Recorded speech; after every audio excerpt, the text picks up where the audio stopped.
স্বাগতম সাকিবিয়ানরা। দয়া করে কেউ আপনারা ভুল রিভিউ সেটা প্রকাশ করবেন না, কারণ একটি সিনেমার জন্য ভুল একটি রিভিউ অনেক বড় ক্ষতি হয়ে যেতে পারে। কারণ রাজকুমারের পিছনে অনেক ছবি মুক্তি পেয়েছে, সেগুলোকে বিট দিয়ে রাজকুমারকে আরও দূর এগিয়ে নিয়ে যেতে হলে অবশ্যই রাজকুমারের সম্পর্কে পজিটিভ এবং ভালো কথা অবশ্যই সামাজিক যোগাযোগ মাধ্যমে আমাদেরকে প্রচার করতে হবে। আর রাজকুমার নিয়ে যারা নেগেটিভ কথা বলে সেটা আপনারা প্রচার না করলেই ভালো হবে, কারণ শাকিব খান অবশ্যই গল্প বোঝেন, গল্প জানেন, গল্পর মান বোঝেন, দর্শক কী পছন্দ করেন। তার 24 বছরের ক্যারিয়ারে তিনি সবসময় গল্পের দিকেই প্রাধান্য দিয়েছেন। এবারও রাজকুমার ছবিটি হতে যাচ্ছে বাংলা চলচ্চিত্রের অন্যতম একটি সেরা সিনেমা। 125টি হলের মতো সিনেমা হলে মুক্তি পেয়েছে রাজকুমার। আপনার পাশের প্রেক্ষাগৃহের সিনেমা হলগুলোতে গিয়ে সিনেমাটা দেখে আসতে পারেন। এছাড়াও উপচে পড়া দর্শকদের ভিড় লক্ষ্য করা যাচ্ছে। যারা এখনও রাজকুমার ছবিটি দেখতে পাননি তারা অবশ্যই আপনার রাজকুমার ছবিটি দেখে নেবেন, কারণ শাকিব খান বর্তমানে যে অবস্থানে চলে গেছেন, তিনি গ্লোবাল স্টার। তিনি আর নিম্নমানের নিম্ন গল্পের ছবিতে কাজ করছেন না।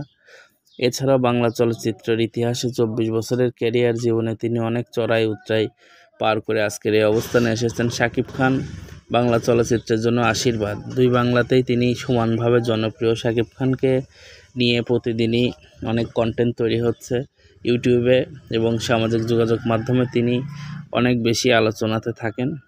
তো প্রিয় দর্শক, আপনাদের কাছে একটি অনুরোধ, আপনারা অবশ্যই বাংলা ছবি দেখবেন, রাজকুমারটা দেখবেন এবং রাজকুমারটা দেখে সঠিক যে রিভিউটা হয় সেটা বলবেন, কারণ বাড়তি কথা বলতে গিয়ে একটি চলচ্চিত্রের জন্য অনেক বড় ক্ষতি হয়ে যায়। আপনারা বাড়তি কথা বলার দরকার নেই, আসলে যেমন সিনেমাটি হয়েছে, নির্মাণ হয়েছে সেটা বলবেন। আর শাকিব খানকে আপনি পছন্দ করেন না বলে আপনি একটি বাজে কথা ছড়িয়ে দিয়ে ছবিটাকে ক্ষতিগ্রস্ত করবেন, এটা কিন্তু কোনো মতেই কাম্য না।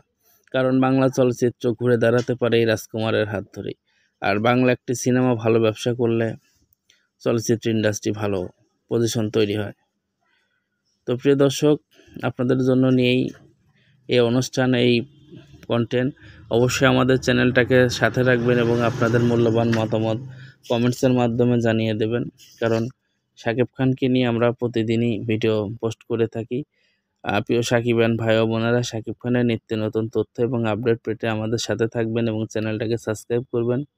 আর যারা পেজ থেকে দেখবেন পেজটাকে ফলো দিয়ে রাখবেন। তো সাকিবিয়ানরা কেমন ঈদ কাটছে, কোথায় কে কে ছবি দেখলেন, রাজকুমার ছবিটি দেখলেন, সে হলের নামগুলো কমেন্টসের মাধ্যমে জানিয়ে দেবেন। আর পাবনার কাছাকাছিতে যারা আছেন পাবনাতে অবশ্যই আসবেন এবং রাজকুমার ছবিটি রূপকথাতে চলছে, তো দেখবেন। সবাই ভালো থাকবেন। সবাই ধন্যবাদ সবাইকে ভিডিওতে দেখার জন্য। স্বাগতম সাকিবিয়ানরা।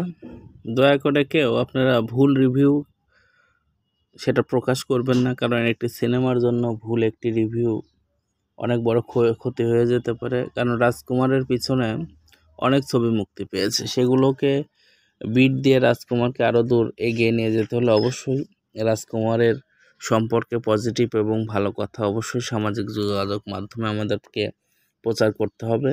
আর রাজকুমার নিয়ে যারা নেগেটিভ কথা বলে সেটা আপনারা প্রচার না করলেই ভালো হবে, কারণ শাকিব খান অবশ্যই গল্প বোঝেন, গল্প জানেন, গল্পর মান বোঝেন, দর্শক কী পছন্দ করেন। তার 24 বছরের ক্যারিয়ারে তিনি সবসময় গল্পের দিকেই প্রাধান্য দিয়েছেন। এবারও রাজকুমার ছবিটি হতে যাচ্ছে বাংলা চলচ্চিত্রের অন্যতম একটি সেরা সিনেমা।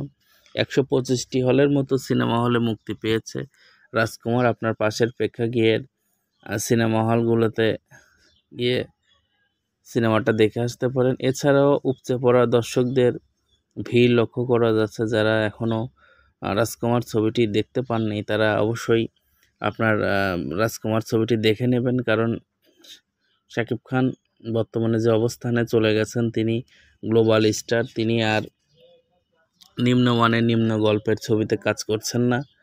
এছাড়াও বাংলা